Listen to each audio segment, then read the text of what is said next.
coracoacromial ligament. Right? So you have the coracoacromial arch, which goes from the acromion to the coracoid, and that's the coracoacromial arch. Basically what we call the roof of the shoulder joint. Right? So the humerus, if it gets shoved up into here, this is the roof of the shoulder joint. So it goes from the acromion to the coracoid process, and you have the coracoacromial ligament, which would be right here. So if the humerus goes up in this area, it hits that coracoacromial arch right there. And then that functional joint is going to become important clinically when you talk about impingement syndrome. When you're bringing your arm up like that, these things are going to get impinged under here.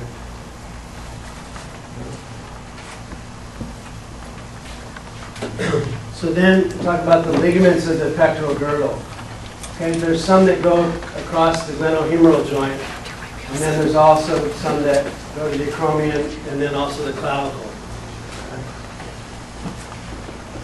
So we talked already about this coracoacromial ligament here.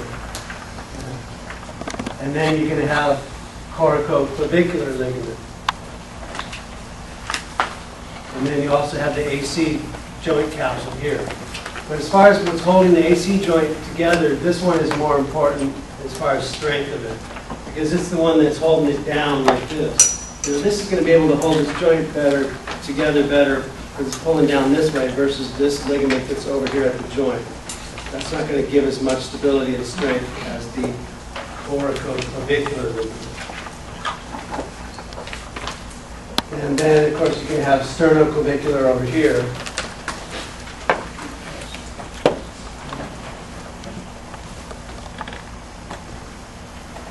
And then, when you talk about the glenohumeral joint, the glenohumeral ligament, really what it is just a thickening of the joint capsule. So you have a joint capsule that surrounds all the way around the glenohumeral joint, back and front. It's a complete circle around it. And then there's certain thickenings of it where you have superior, middle, and inferior of the joint capsule. So glenohumeral ligaments are just thickenings of the joint capsule.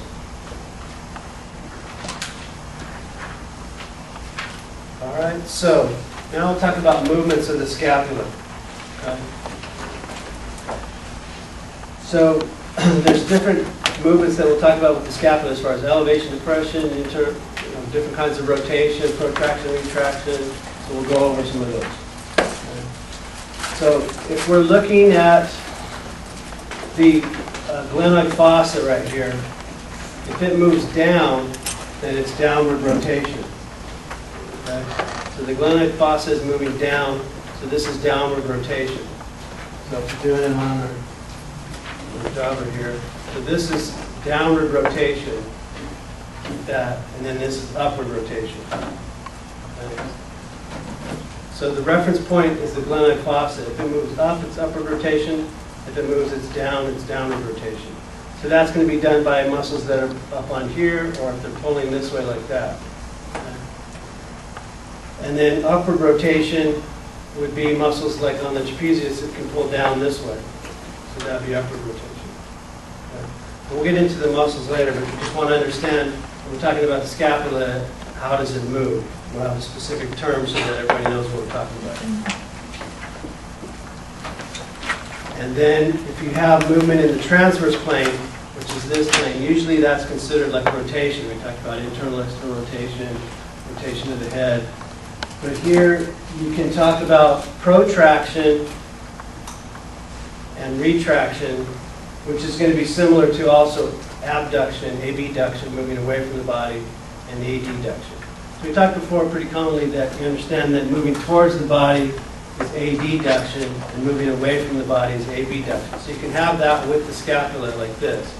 Moving out like this would be abduction, moving in like this with adduction.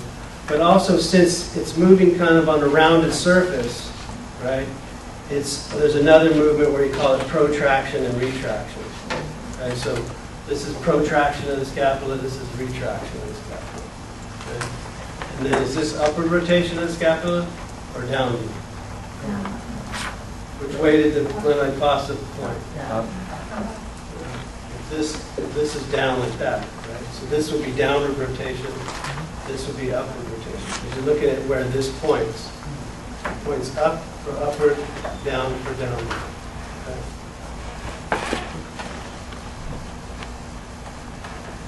And then if we're just talking about straight up and down in the frontal or the coronal plane, this is going to be elevation and depression. So this is elevation and depression.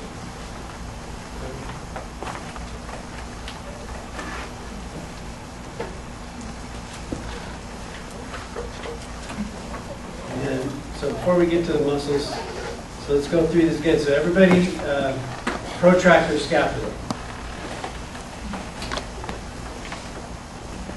A lot of movement going on here. Protraction is this, right? So you're moving the scapula forward. So then how about retraction? Okay. How about depression? And then elevation. And then upward rotation. Right. And then downward rotation. Okay. Did you say that protraction and retraction are the same as abduction and adduction? Kind of, yeah. Yeah. In terms of the scapula, yeah. Some people will say, you know, adduction of the scapula. Some people will say protraction. Somebody else might say protraction. Somebody else might say abduction. Okay. So they can be used kind of pretty much interchangeably.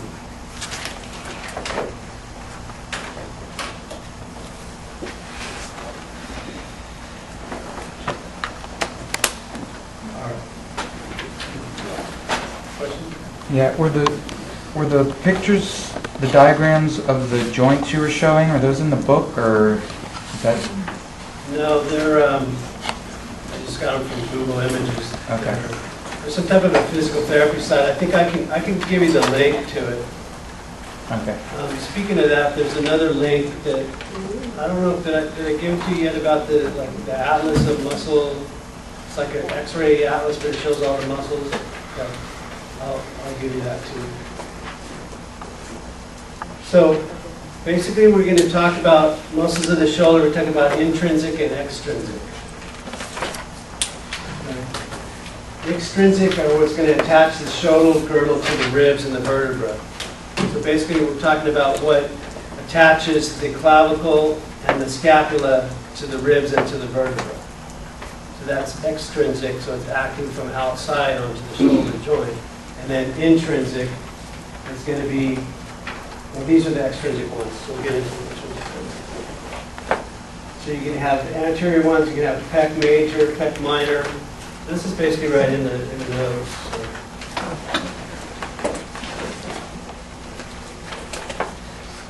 So there's 8 muscles that are the intrinsic ones.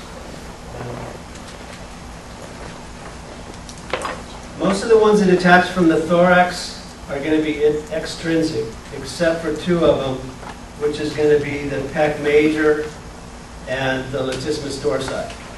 So most of them that come from the thorax don't go any farther than the scapula or the clavicle.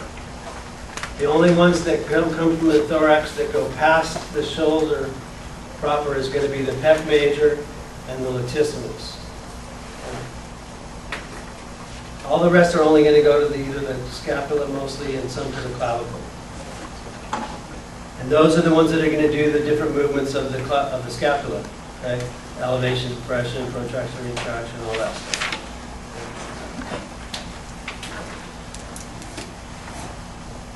And then for shoulder elevation, the prime movers is going to be the trapezius and the levator scapula.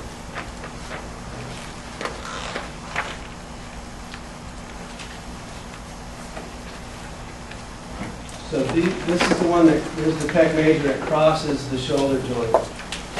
But here's going to be some of the other ones that are stabilizers. Going to be that don't cross the shoulder joint. Would be the pec minor and the stratus anterior. We'll go through all of these one by one.